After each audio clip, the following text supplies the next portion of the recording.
2001 ചെറായിലെ ഒരു സിനിമാ തിയേറ്ററിൽ രാവണപ്രഭു കണ്ട് കോരിത്തരിച്ചിരുന്ന ഒരു പയ്യനുണ്ട്. അന്നവന് വെറും 6 വയസ്സാണ് പ്രായം. അഭിനയമോഹം തീരെ ഇല്ലാതിരുന്ന ആ പയ്യന് ഫിലിം മേക്കർ ആകാനായിരുന്നു പൂതി. BSc ആനിമേഷൻ പഠിച്ച ശേഷം പതിയെ എഡിറ്റിങ്ങിലേക്ക് തിരിഞ്ഞു. കല്യാണ വീഡിയോസും ഷോർട്ട് ഫിലിമുകളും എഡിറ്റ് ചെയ്ത് സിനിമാ ലോകത്തേക്ക്. എഡിറ്റർ ഷമീർ മുഹമ്മദിൻ്റെ അസോസിയേറ്റായി തുടക്കം. ആദ്യമായി വർക്ക് ചെയ്തത് സ്വാതന്ത്ര്യം അർദ്ധരാത്രിയിൽ എന്ന സിനിമയിൽ. പിന്നീട് പല സിനിമകളിലും സ്പോട്ട് എഡിറ്ററായി. തണ്ണീർമത്തൻ ദിനങ്ങളിൽ സ്പോട്ട് എഡിറ്ററായിരിക്കെ സംവിധായകൻ ഗിരീഷ് ഏടിയുമായി നല്ലൊരു സൗഹൃദമുണ്ടായി. പിന്നീട് സൂപ്പർ ഷെറിനെ ചെയ്തപ്പോൾ അദ്ദേഹം അഭിനയിക്കാൻ വിളിച്ചു. അന്ന് ആദ്യമായി അഭിനയിച്ചു. വളരെ ചെറിയൊരു വേഷം. അതേ മാസം വിനീത് ശ്രീനിവാസന്റെ ഹൃദയമെത്തിയപ്പോൾ കഥ മാറി. പ്രണവ് മോഹൻലാലിനെ ബസ്സിന് പിറകിൽ വച്ചിടിക്കുന്ന കലിപ്പൻ സീനിയറിലേക്ക് ഏവരുടെയും നോട്ടം പാഞ്ഞു. അവിടെ നിന്നങ്ങോട്ട് എഡിറ്ററായും നടനായും പ്രേക്ഷക മനസ്സിലേക്ക് ആ മുഖം അടുത്തു. പ്രേമലുവിലെ അമൽ ഡേവിസ് കണ്ടിരുന്നവരുടെ നെഞ്ചിലേക്ക് ഇഴുകിച്ചേർന്നു. ആ പയ്യനെന്ന് താൻ വിസ്മയത്തോടെ സ്ക്രീനിൽ കണ്ട നടനോടൊപ്പം ഒരു മുഴുനീള വേഷത്തിലെത്തുന്നു. ലാലേട്ടനൊപ്പം ഹൃദയപൂർവ്വം സംഗീത് പ്രതാപ്.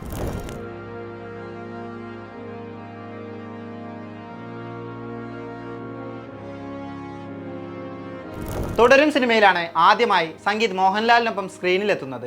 ഷൺമുഖന്റെ മകന്റെ കൂട്ടുകാരനായെത്തിയ സംഗീതിനെ കണ്ടപ്പോൾ തിയേറ്ററിൽ നിലയ്ക്കാത്ത കയ്യടി ഉയർന്നു. ചെറിയ മാനറിസം കൊണ്ടും തൻ്റെ യുണീക്ക് സ്റ്റൈൽ കൊണ്ടും ആകെയുള്ള കുറച്ച് സ്ക്രീൻ സ്പേസിൽ അന്ന് സംഗീത് നമ്മളെ ചിരിപ്പിച്ചു. അതേ സംഗീതിനെ സിനിമയുടെ ഒരു നിർണായക ഘട്ടത്തിൽ കംപ്ലീറ്റ് ഓപ്പോസിറ്റ് ആയ ഒരു സിറ്റുവേഷനിലാണ് പിന്നെ കാണുക.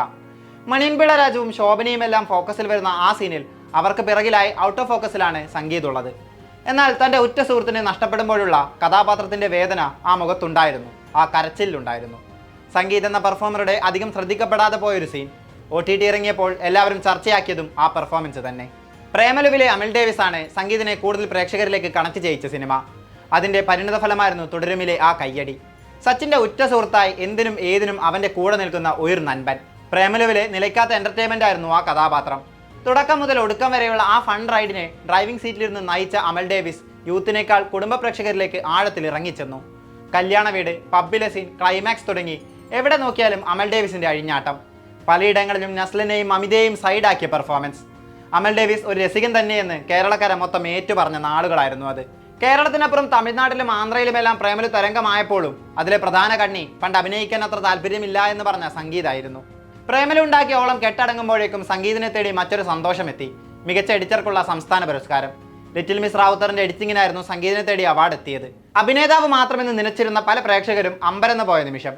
എഡിറ്റിങ്ങിൽ തുടങ്ങിയ സിനിമാ കരിയറിന് തിളക്കം കൂട്ടിയ പുരസ്കാരം. മ്യൂസിക്കൽ റൊമാൻറ്റിക് കോമഡി വിഭാഗത്തിലൊരുങ്ങിയ ചിത്രത്തിൽ എഡിറ്റിങ്ങിൽ പലവിധ പരീക്ഷണങ്ങളായിരുന്നു സംഗീത് നടത്തിയത്. താൻ അടക്കമുള്ള അതിൻ്റെ അണിയറ പ്രവർത്തകരെല്ലാം 2 വർഷത്തോളം എഫേർട്ട് ഇട്ട് ചെയ്ത ചിത്രമായിരുന്നു അതെന്നാണ് പുരസ്കാരത്തിന് ശേഷം സംഗീത് പറഞ്ഞതും. പലർക്കും എഡിറ്റിംഗ് ബോറടിയാകുമ്പോൾ സംഗീതിന് അത് ഹൈ കിട്ടുന്ന ജോലിയാണ്. നല്ലൊരു സീൻ എഡിറ്റ് ചെയ്ത് കഴിയുമ്പോൾ കിട്ടുന്ന കിക്കാണ് അയാളുടെ സന്തോഷം. പത്രോസിൻ്റെ പടപ്പുകളിലൂടെയാണ് ഇൻഡിപെൻഡൻ്റ് എഡിറ്ററായി സംഗീത് കരിയർ തുടങ്ങുന്നത്. പിന്നീട് പല സിനിമകളിലും എഡിറ്ററായി പ്രവർത്തിച്ചു. ഒരു നാണയത്തിൻ്റെ ഇരുവശത്തെയും എഡിറ്റിങ്ങിനെയും അഭിനയത്തെയും ഇന്ന് ആ 30 വയസ്സുകാരൻ ഒരുപോലെ കൊണ്ടുപോകുന്നു. ഓണം റിലീസുകളിൽ ഹൃദയപൂർവ്വത്തിനായി കാത്തിരിക്കാൻ മോഹൻലാൽ സത്യനന്ദിക്കാട് കോംബോയ്ക്കപ്പുറം സംഗീത് പ്രതാപ് എന്ന പേരും ഒരു കാരണമാണ്. സംഗീതും മോഹൻലാലും തമ്മിലുള്ള കോമ്പിനേഷനാണ് ഈ പടത്തിലെ ഹൈലൈറ്റ് എന്ന് സംവിധായകൻ തന്നെ പറയുന്നു. തലമുറകളുടെ സംഗമമാണ് ആ കൂടിച്ചേരൽ. അതിനായി കാത്തിരിക്കുകയാണ് പ്രേക്ഷകരും.